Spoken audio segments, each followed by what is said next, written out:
রাধে রাধে বন্ধুরা, রান্নাঘরে আবার চলে এলাম রান্না করতে। যেটা আমাদের কাজ, রান্না করতেই হবে। আজকে দেখো ভেন্ডি রান্না। ভেন্ডি রান্না বেশ ভালোই লাগে করতে, খেতেও ভালো লাগে, তবে ছেলেদের একটুও ভালো লাগে না। তাই ওই আজকে মনে করছি ভেন্ডি ভাজা আর করবো না, ওদের ভাজা খুব প্রিয়। ভাজা শুনলে হয় লাফাতে লাফাতে খেতে চলে আসবে, কিন্তু ভাজা আর করবো না। ভাজাতে আর কি পুষ্টিগুণ থাকে বলতো, সেই তেল তেলে ভাজা। আজকে মনে করছি ভেন্ডির তরকারি করব। তা ভেন্ডির তরকারি করবো এই রাঙা আলু দিয়ে।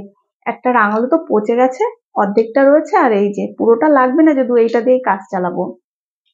আর সাথে এই যে ভেন্ডি, এই ভেন্ডিতে দেবো এই বাদাম, যেগুলো শুকনো ভাজা বাদাম বাজারে পাওয়া যায় প্যাকেটিং, সেই বাদাম পেস্ট করা। তাহলে একটু ভালো লাগবে খেতে। আর ওদের তো মিষ্টি মিষ্টি জিনিস খুব ফেভারিট, তাই জন্য মনে করছি একটু মিষ্টি মিষ্টি ভাবে রেসিপিটা হবে। তবে খেতে চায় না, বলে কি যে ন্যালন্যালে লাগে ভেন্ডি। আহ বড় জনা যদিও খাই, ছোট জনা তো মোটেই বলবে আমি খাবোই না।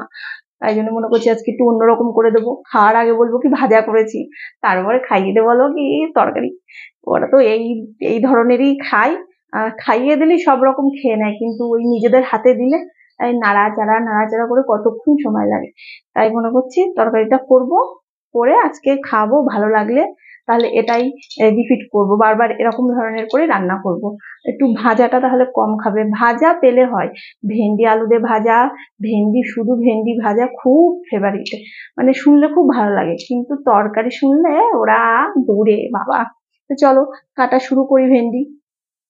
চপার বোর্ডের কাটার একটা সুবিধা আছে, একসাথে অনেকগুলো করে কাটা যায়। যদিও আমি বটিতেই কাটি, বটিতে কাটতে আমার বেশি ভালো হয়, কিন্তু মনে করলাম আজকে ভেন্ডিগুলো এতে কাটি। বটিতে কাটতে গেলে হাতে ল্যাপটা ল্যাপটা করে, একটু বড় বড় সাইজ করে করে কাটবো, কারণ ছোট করলে একদম পুরো ল্যাপটাপ হয়ে যায়, আমারও তখন ভালো লাগে না খেতে।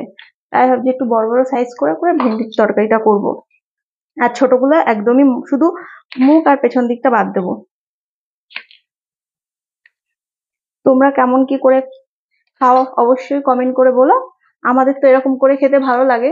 চলো আমি কাটতে থাকি, করে রান্না করে তোমাদের সামনে দেখিয়ে দেবো কেমন রান্না হলো। ভেন্ডিগুলো সব কাটা হয়ে গেছে, এবার তাড়াতাড়ি তুলে নিই। আর আগে ভেন্ডিগুলো কেটে নিলাম এই কারণেই, কারণ এবার রাঙালুগুলো কাটবো। রাঙালুর থেকে যে রং বের হয় সেগুলো প্রচন্ড লাল লাল, আর আমরা তো জানি বাজারের রাঙালুগুলো কেমন লাল হয়। ধুয়ে নিয়েছি, তবুও খোলাটা ছাড়িয়েই নেবো, খোসা না ছাড়িয়ে নিলে না এটা খাওয়া একদমই ঠিক না।